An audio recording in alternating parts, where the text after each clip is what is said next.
Exercise question number 2.5. A parallel plate capacitor with air between the plates has a capacitance of 8 picofarad. कोई parallel plate capacitor है जिसकी plate के बीच में air है और उसका कैपेसिटेंस है 8 picofarad. What will be the capacitance if the distance between the plate reduced by half and the space between them is filled with the substance of dielectric constant 6?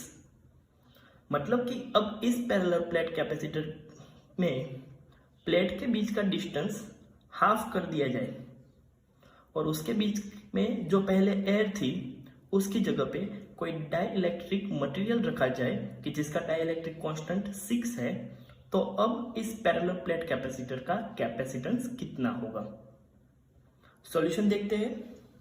सबसे पहले तो हम इस पैरेलल प्लेट कैपेसिटर की बात कर रहे हैं जहां पे दो प्लेट के बीच में एयर है। तो अगर उसके लिए बात करें तो पैरेलल प्लेट कैपेसिटर का इक्वेशन होता है C naught equal to epsilon naught A divide by D equal to दिया हुआ है 8 picofarad, मतलब कि 8 इंटू 10⁻12 फैराड। अब distance between this two plate उसको हाफ करना है, मतलब कि अब नया distance d dash d by 2 हो जाएगा और उसके बीच में जो एयर था उसकी जगह पे डाइलेक्ट्रिक मटेरियल रखना है। तो अब इस कैपेसिटर का कैपेसिटेंस का इक्वेशन चेंज हो गया, कुछ इस तरह से हो जाएगा C इक्वल टू एप्सिलॉन, मतलब परमिटिविटी ऑफ मीडियम, क्योंकि अब डाइलेक्ट्रिक मीडियम आ गया है, A divide by D by 2, क्योंकि डिस्टेंस हाफ करना है। लेकिन जैसे कि हम चैप्टर 1 में पढ़ चुके हैं, epsilon upon epsilon naught equal to होता है K, मतलब कि डाइलेक्ट्रिक कांस्टेंट। तो एप्सिलॉन की जगह मैं लिख सकता हूं epsilon not into K।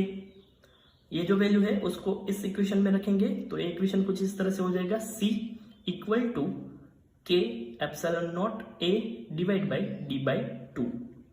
Denominator के डिनोमिनेटर में जो 2 है उसको मैं न्यूमरेटर में जाने दूं तो हो जाएगा 2K epsilon naught A divide by D। लेकिन epsilon naught A divide by D equal to C naught है, तो उसकी जगह हमने लिखा C नॉट। C नॉट की वैल्यू है 8 इंटू 10⁻12 फैराडे। कैपिटल K की वैल्यू डाइलेक्ट्रिक कांस्टेंट दिया हुआ है 6, वैल्यू रखेंगे तो अब हमें नया कैपेसिटेंस मिलेगा C इक्वल टू 96 इंटू 10⁻12, मतलब कि 96 picofarad।